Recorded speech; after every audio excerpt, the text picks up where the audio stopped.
Hi friends, welcome back to another episode of Generation Films. My name is Alan. We recently did a video that looked at how America was fragmented into many different sovereign states. We ended that video in 2020 because right around that time, a major event known as the Fourth Corporate World would essentially change the entire world and set up the events that would occur in Night City in 2077. Let's take a look at what happened. In Cyberpunk's version of Earth, corporations have grown to such an extent that they now rival countries in size and power, and are so widespread across the world that they no longer have to depend on national allegiances. In some ways, it's not all that different from the world we live in today. Companies like Amazon and Apple probably control more money than some of the smaller countries on Earth. But the actions of these megacorps in Cyberpunk are far more violent and aggressive, and therefore oftentimes lead to shooting wars. Now, due to the power structures in the world of Cyberpunk in the 21st century, the real danger was not a war between nations, but a war between rivaling mega conglomerates that also happen to be arms manufacturers. Anyway, the Fourth Corporate War starts pretty small scale. In 2021, the megacorp IHAG goes bankrupt. IHAG holds a major stake in global shipping and is heavily invested in underwater shipping technology. This leads to the two other major Agua Corps in the world, Sino and OTEC, competing over the remnants of the IHAG company and all of their assets. Like most corporate wars, the fighting starts off civil and on the trading floor, with stock manipulations and pricing wars. But eventually that leads to actual violence and conflict. Neither Sino or OTEC were arms manufacturers or security companies, so they didn't have the assets and resources necessary to start a corporate war, so they would look at larger mega-conglomerates for help. Sino would align themselves with the Japanese-based Arasaka megacorporation, and OTEC would align themselves with the American manufacturer known as Militech. Militech and Arasaka are a common sight if you've played Cyberpunk 2077. Arasaka is a huge player in Night City and has a very large presence in the western free states of America.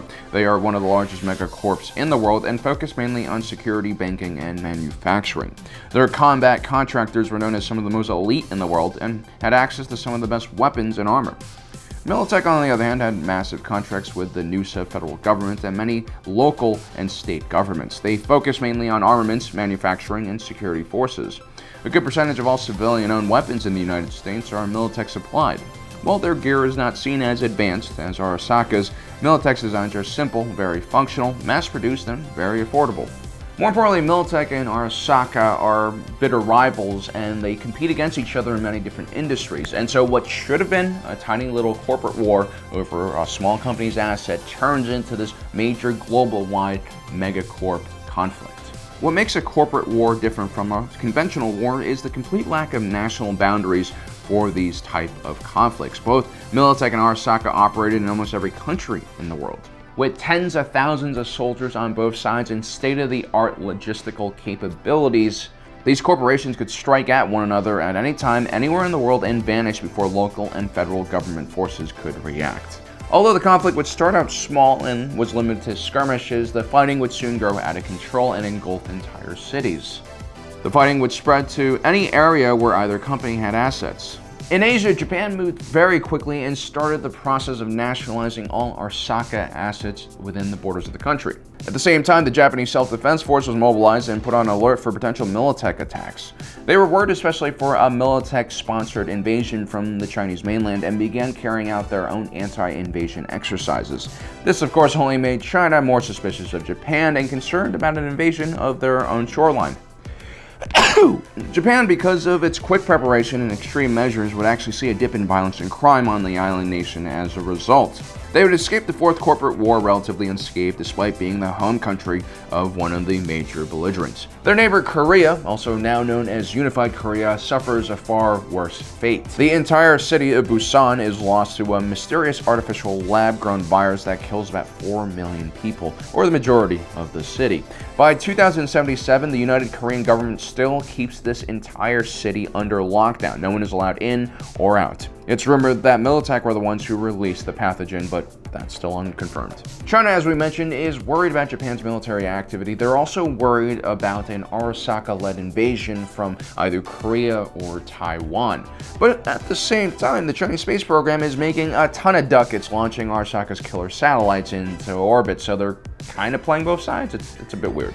Hong Kong in this version of Earth is also in a lot of trouble. But unlike here in real life, where the Chinese Communist Party are the real culprits, in Cyberpunk, it's a plague, and that plague is basically going to turn Hong Kong into a ghost city within 5 years. Western Australia is backed by international corporations and Arasaka troops, while federal Australia is backed by Militech, leading to rising tensions and a potential regional conflict between the two Australian nations. In the middle of them, Aboriginal guerrillas are taking advantage of the confusion between the two nations. Russia would remain relatively neutral in the war. They had very little Militech and Arasaka assets within their borders, and so, like China, they would profit greatly by selling arms to both sides, and their rocket operations would help launch munitions-laden satellites into space for both sides as well.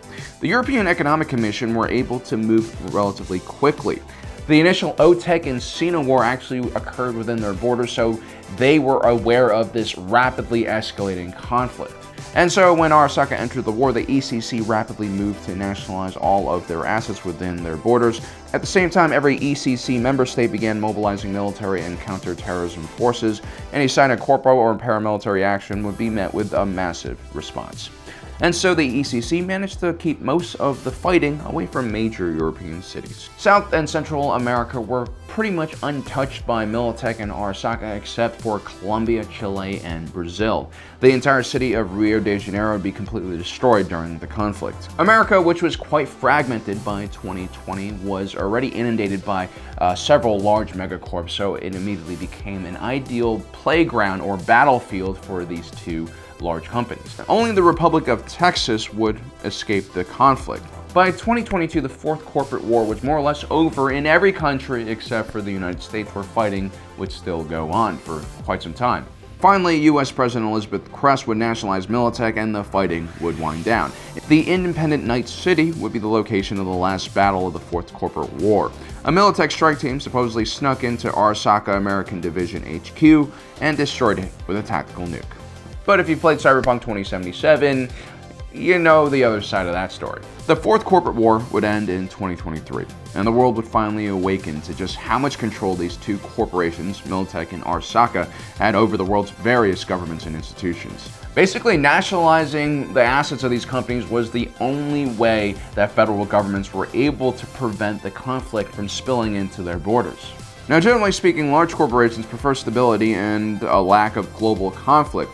So what drove Militech and Arasaka into such a terrible and ultimately useless war? Well, we only have to look as far as the leaders of both organizations. Saburo Arasaka, leader of Arasaka Corporation, began to see the leader of Militech, Donald Lundy, as a real enemy instead of just a corporate competitor. He saw Donald Lundy as not only a threat to his family and corporation, but to his nation and to his very people. Lundy represented the same imperialist Americans who had defeated Japan in World War II and subjugated the island nation. So there you have it, guys.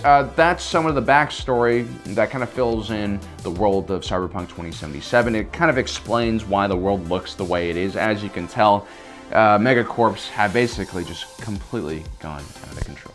Anyway, guys, I hope you enjoyed today's episode. Don't forget to subscribe and hit that notification button down below so you don't miss out on the rest of our awesome content. As usual, my name is Alan, reminding you that life is a movie and you are the protagonist.